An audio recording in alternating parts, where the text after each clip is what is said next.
C'est moi qui dérange tout le monde. Bonsoir. C'est sympa ici. C'est cool. Et à cause de moi, vous ne pouvez même pas faire de cours. Ben oui. C'est de ma faute. C'est pas grave. C'est pas grave. Alors, c'était bonsoir. Ah oui, c'est à cause de moi, on ne peut pas faire de cours. Ben bien sûr, c'est ta faute. On va filmer là. Par les cadeaux, hein. Business Square. Alors bonsoir chers amis, nous avons le plaisir ce soir d'accueillir Isabelle Debré, vice-présidente du Sénat et vice-présidente du Conseil départemental des Hauts-de-Seine, porte-parole de François Fillon. Elle est accompagnée de 2 membres du collectif Mythe Génération, représentés ce soir par monsieur et madame Marty. Je voudrais aussi vous présenter Jean Denain, qui est conseiller municipal, et excuser également Alain Chec, conseiller municipal, qui a un empêchement ce soir. Et remercier de tout cœur Nadia Frontigny, maire adjointe dans la commune de Colombes et candidate aux élections législatives. Isabelle Debré est une amie de longue date. Nous avons fait beaucoup de campagnes ensemble. Elle nous a toujours soutenus à Gennevilliers, qui est une ville difficile, que nous gagnerons un jour. Cela fait 4 années consécutives que nous sommes en élection, des municipales, des départementales, des régionales, des primaires. Les résultats sur Gennevilliers sont en progression. Nous espérons poursuivre cette ascension avec cette année les présidentielles et les législatives. Isabelle va vous présenter le programme de notre candidat. C'est un programme que nous jugeons honnête, efficace et sérieux. Monsieur et madame Marty ont été approchés par un de nos militants, donc c'est Christian qui a fait connaissance de monsieur et madame Marty, lors du salon pour l'emploi des seniors. Avec un bref entretien sur le parvis, la lecture du tract, il se reconnaît dans le mouvement. Et après m'en avoir parlé, nous avons décidé de programmer cette réunion avec les militants de ce collectif. Nous avons estimé que la majeure partie des problématiques que vous vivez le jour pourraient trouver des solutions dans le programme de François Fillon. Je suis donc heureuse de vous accueillir tout ce soir et je laisse maintenant la parole à nos intervenants.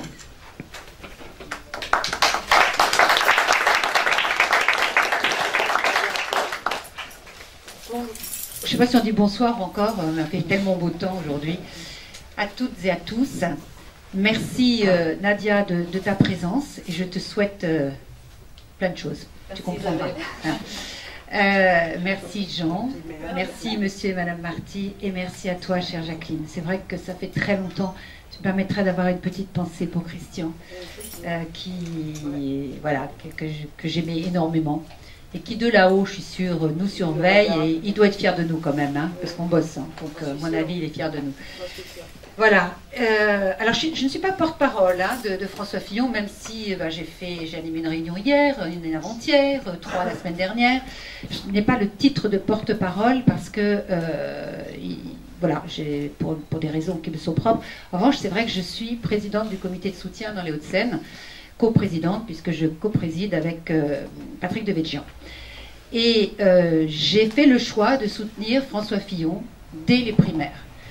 Parce que, tout en ayant beaucoup de respect pour Nicolas Sarkozy, enfin tous ceux qui se présentaient, Alain Juppé, et pour ceux qui ne le savent pas, Nicolas Sarkozy et Alain Juppé ont fait aujourd'hui un communiqué pour apporter leur soutien ferme à notre candidat et en s'appuyant principalement sur son expérience.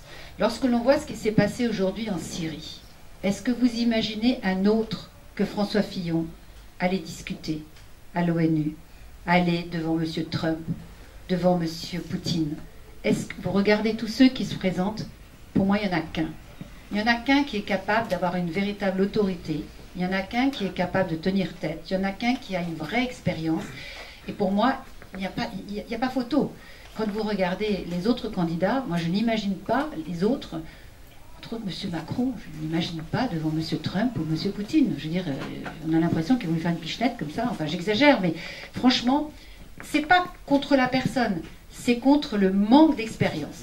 Le manque d'expérience, peut-être le manque de maturité.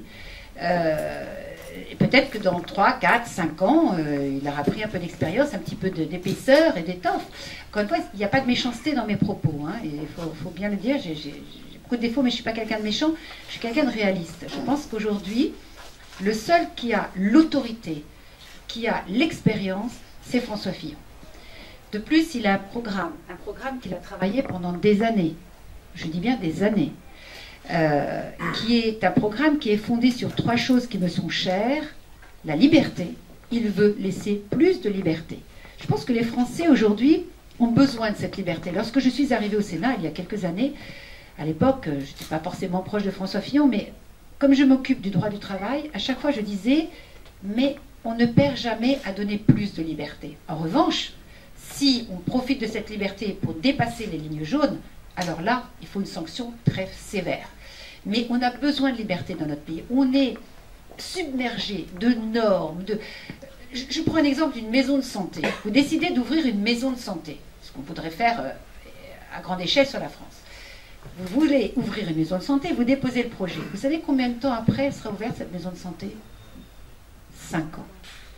Avec les normes, les machins, les trucs. 5 ans. Ça n'est pas admissible.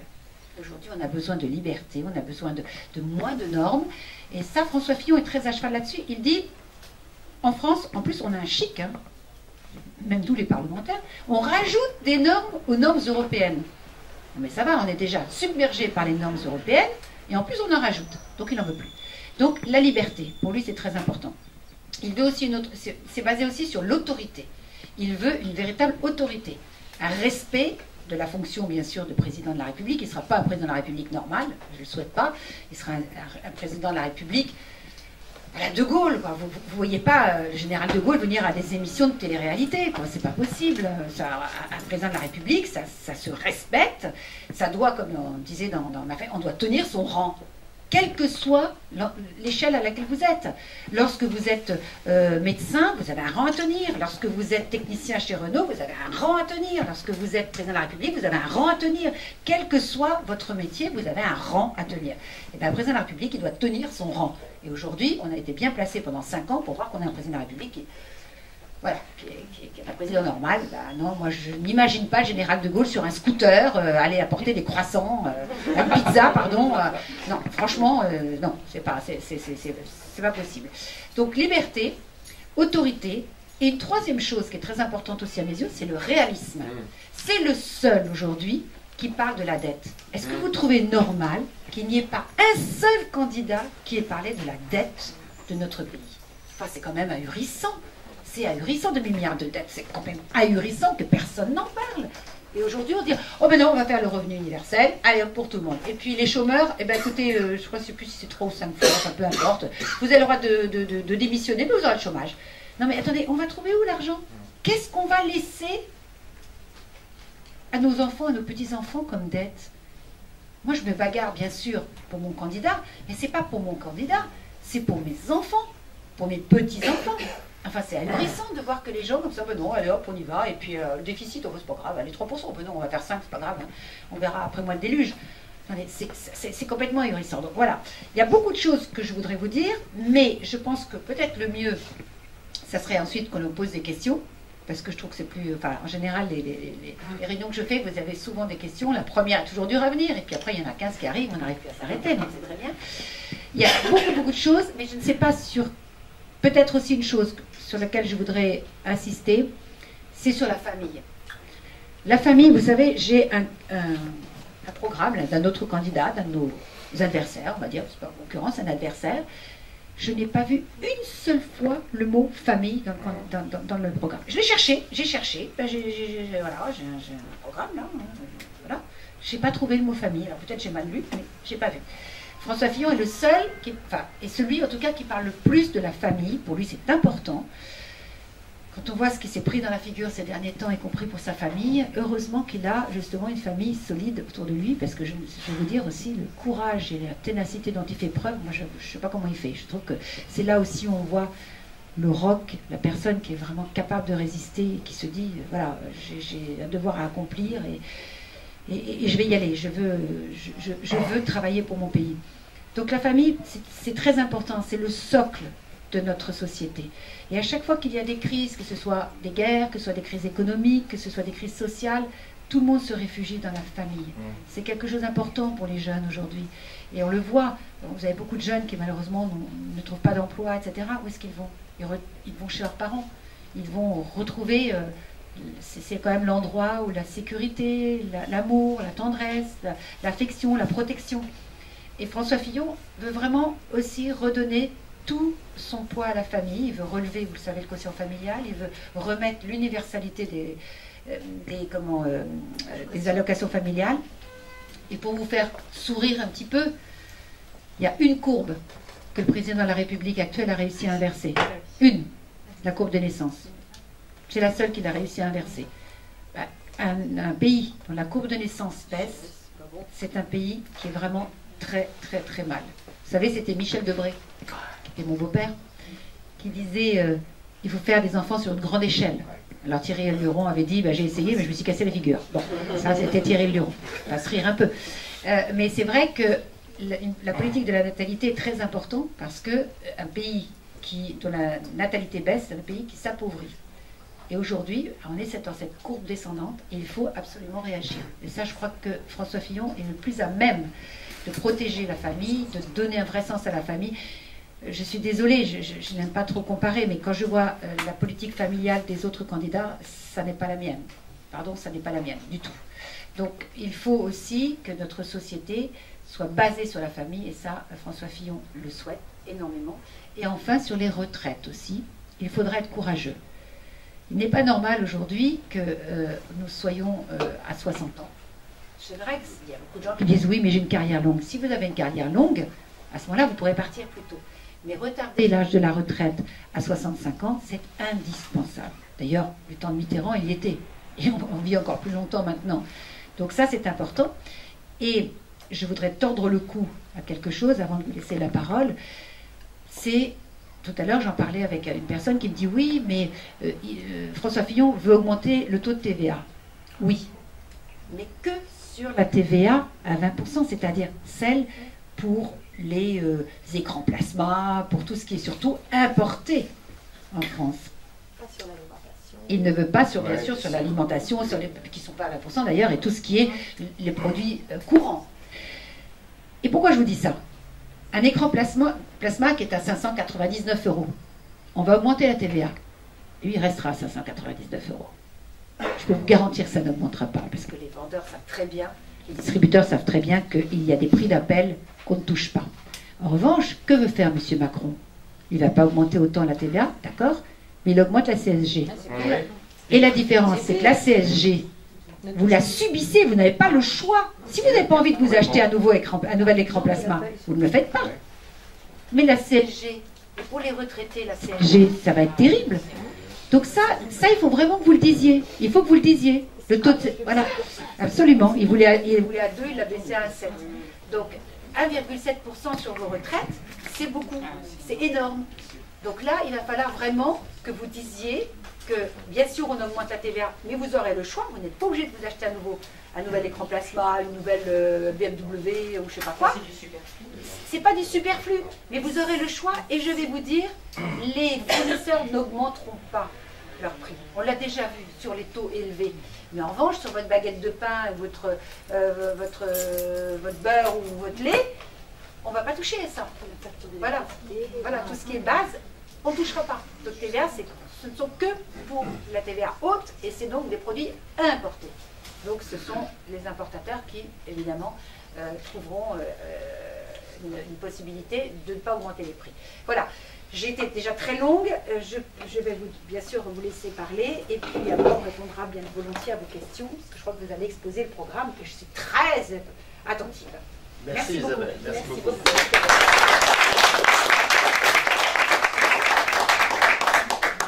Alors, je m'appelle Alban Marty, je suis venu en famille avec mon épouse.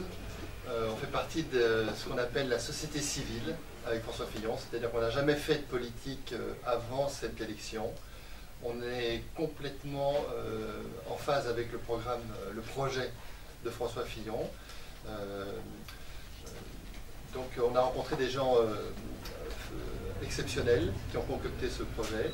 Ce projet aujourd'hui, c'est carrément un livre. Je ne sais pas, mais est-ce qu'il y a eu aussi souvent des programmes aussi aboutis dans les précédentes élections? Je sais pas. Non, et puis surtout, il est clair, il est concis, il n'est pas comme certains qui arrivent en disant j'ai un programme de 1000 pages.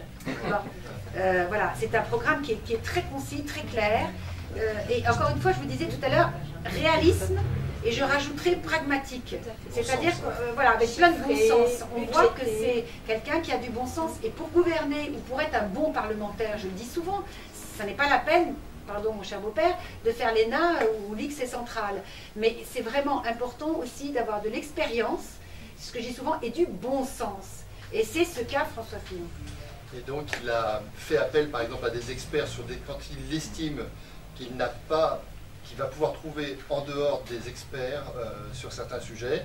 Il s'adresse à eux et il prend leur avis. Et ça, il l'a fait depuis 3 ans. Notamment, il a un projet extrêmement réfléchi et mûri avec les entrepreneurs. Et donc, parce que notre gros problème dans notre pays, c'est ce satané chômage. Et là, le projet, il est extrêmement ambitieux. C'est pas de baisser de 100 000 ou 200 000, c'est de baisser de 3,5 millions sur le quinquennat. D'augmenter les emplois. De créer 3,5 millions. J'ai dit l'inverse. Pardon. On l'avait compris. C'est bien les barrières. Hein. Pardon. C'est bien. Non. Donc c'est absolument colossal. Et tout est chiffré. Et donc c'est sur 2 axes principaux.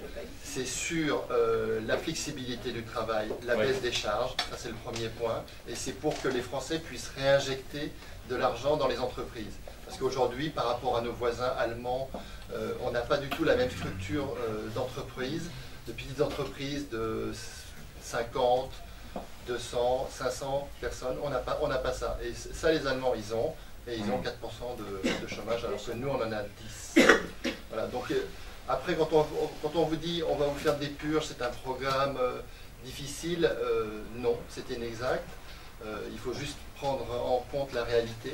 On a effectivement, comme l'a dit Isabelle Debré, une dette absolument abyssale et on est obligé de faire avec et on ne peut pas l'occulter. 2200 milliards. 2200 milliards. Et 100% du PIB. 97. Qui va monter à 180 qui de toute si manière, François Fillon n'est pas élu. De toute manière, ça glisse effectivement chaque année. C'est 20 milliards de plus si on laisse faire les choses en l'état et sans prendre en compte plus les taux d'intérêt qui vont monter avec la guerre. Effectivement. Syrie contre les États-Unis. Donc, qu'est-ce que je voulais dire Donc pour dérouler, donc il y a effectivement au départ... Vous entendez bien là-bas? Au départ, la volonté vraiment de déverrouiller ce qui ne fonctionne pas en France, d'enlever les verrous qui se trouvent au niveau de l'entreprise pour le frein à l'embauche, en comparaison toujours avec notamment l'Allemagne et la Grande-Bretagne, pour voir ce qui a marché ailleurs et tirer les leçons en disant il n'y a pas de raison qu'en France on n'y arrive pas. Donc effectivement, Alban, mon mari, disait c'est vrai que des détracteurs disent que c'est un programme d'effort. Or en fait c'est juste un retour à quelque chose de raisonnable qui permet de redonner de l'emploi et à ce moment-là de pérenniser à la fois le système de retraite, à la fois de rééquilibrer les comptes publics parce que ce problème de dette, un jour, effectivement, monsieur le disait, si les taux d'intérêt remontent, et c'est plus que probable, voilà, il y a aujourd'hui la Fondation Concorde. Voilà, c'est quand. Voilà, c'est quand, parce que effectivement, on est à zéro au niveau des taux d'intérêt, donc forcément, la probabilité que ça remonte est grande. Et à ce moment-là, ce qui risque de se passer, et seul François Fillon en parle, c'est qu'il y ait un problème de solvabilité tout simplement au niveau de l'État français et qu'il y ait à ce moment-là une ingérence des autorités européennes ou du FMI, comme on peut le voir aujourd'hui en Grèce, c'est vrai, mais également dans un pays comme le Portugal, où l'État portugais ne peut plus s'endetter depuis 2011 sur les marchés financiers et est obligé d'accepter des mesures de forte austérité qui sont imposées par les autorités de tutelle pour permettre de payer les fonctionnaires, les retraites des Portugais. Donc c'est vrai que...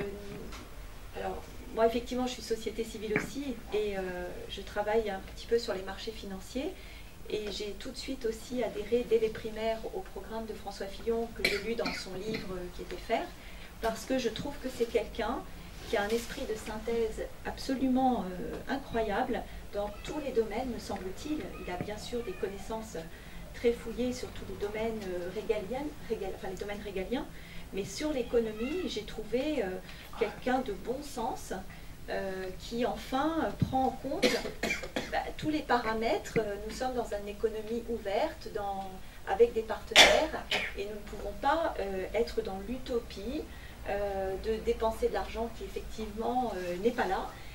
Et c'est très étonnant de voir que beaucoup de candidats font abstraction totalement de ces contraintes qui sont juste là et incontournables. Qui ne veulent pas faire face à la réalité. Et concernant la retraite à 65 ans, qui peut être vue comme un effort, mais ça a des effets pernicieux par rapport à d'autres pays comme la Norvège. On m'a rapporté, c'est une petite anecdote, mais on m'a rapporté l'exemple suivant, la Norvège qui doivent avoir leur retraite à 65 ans. Avec des points. Avec des points. C'est une retraite à points. C'est une retraite à points, mais à 65 ans, eh bien, le marché de l'emploi des seniors est complètement différent de chez nous. Et donc c'était un monsieur qui m'a parlé d'un recrutement, un entrepreneur que j'ai croisé lors d'une réunion comme celle-ci, et qui disait, j'ai rencontré l'autre jour un ingénieur lambda, 58 ans, et il était particulièrement recherché pour son expérience. Donc c'est pas la vision que l'on a, nous, de la difficulté de la recherche d'emploi. Enfin, il y a tellement de chômeurs sur le marché qu'effectivement c'est dur pour tout le monde et c'est compliqué. Et donc quand on arrive avec une baisse de chômage, la perception est complètement différente dans certains pays où la retraite est plus éloignée. Et il y a une autre mesure, qui n'est pas prête, là je m'avance beaucoup, mais vous savez, c'est la mesure qui consistait à accompagner les gens qui n'étaient pas loin de la retraite et qui rendait par effet pernicieux encore plus aléatoire leur embauche, parce que c'était compliqué pour l'employeur. Il savait qu'en prenant... Ça coûte plus cher de licencier quelqu'un à partir d'un certain âge. Voilà, donc ça, ce sont des mesures qui partent d'un bon sentiment au départ et qui conduisent à du chômage. Donc c'est pas le bon résultat à l'arrivée. Et je vais revenir aussi sur les écrans plasma. L'autre jour, j'ai vu un promoteur qui est filloniste, et il me dit, bon, je vais voter Fillon, je vote Fillon parce que j'adore le programme, même si la mesure des 2% de TVA, elle est pour moi, parce que je sais que sur mon programme, je ne pourrai pas augmenter mes logements, et j'aurai 2% de marge. Et il m'a dit quelque chose de pas bien aussi sur un promoteur qui était dans la mouvance de Macron, et qui lui a dit, mais viens avec moi, on va avoir du business. Donc ça c'est vrai. Et à propos d'immobilier, avec le programme d'Emmanuel Macron, ceux qui aujourd'hui auront une petite résidence ou quelque chose comme ça, alors là ils vont prendre plein la figure. En revanche, les banquiers, enfin tous ceux qui auront des actions, des machins, etc. Donc là, en revanche, vous avez vu hier, je ne sais pas si vous avez vu, c'était assez flagrant ce qu'a dit François Langlais. Il a dit quand même, c'est extraordinaire, il n'y a pas de baisse pour les couples qui ont jusqu'à, je ne sais plus combien exactement, 2 millions d'euros, un truc comme ça. Mais alors les autres, il y a 90% de baisse. C'est ça. Pour ceux qui ont des actions, des placements financiers. Ça, ce n'est pas normal. On va avoir de nouveau, vous savez, cette fameuse réflexion de ceux qui avaient une petite maison à l'île de Ré. C'est-à-dire les gens qui ont une maison à l'île de Ré, puis moi, ils ont acheté une petite maison. Alors, vous savez, c'est assez injuste ça, parce que vous avez des gens qui achètent, c'est un jeune qui m'a dit ça. Il m'a dit, mais les gens, ils achètent avec leurs moyens. Ils achètent un appartement avec leurs moyens. Bon, très bien. Donc, ils achètent, je vais dire n'importe quoi, une maison à 300 000 euros. Bon, ce qui est déjà un prix.